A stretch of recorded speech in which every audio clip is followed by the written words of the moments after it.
So my name is Conrad and I'm a 6th grader in a school AISG, and my project is to make a cheap arm cast that's affordable for most people, so you can put it on your arm, and basically it looks like this. You use hot water to mold it.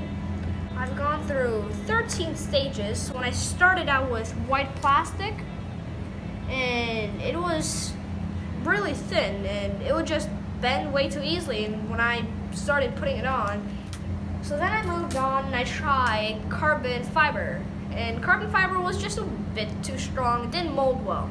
I went through more flexible because I thought, well, since carbon fiber was way too thick and strong, why not try something flexible? And when I got to something flexible, it molded, but it wouldn't keep the hand in pack. And then I got down to blue, and blue was basically what I wanted. It was strong, and when it molded, it would stay in the spot. And then that's when I found out it's probably the best plastic that I could get. And I tried it out on my sister, and it stayed there. She went to a shower, everything was okay, it stayed in its own spot, didn't bend out. There's a hole for the thumb to go through. You use hot water to mold it on your arm. It doesn't even have to be too hot, then it just wraps around your arm.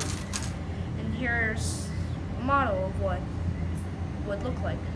And this could be used not only for humans, it could be used for animals, small little squirrels. Here's a smaller arm, much smaller, and here is something I printed out, which was tiny. It would just go right on. Now, maybe one day the world will find a cheaper and more reliable way of fixing broken arms, so you don't have to. I hope one day I'll become an engineer, and something this simple can make a big deal in the world.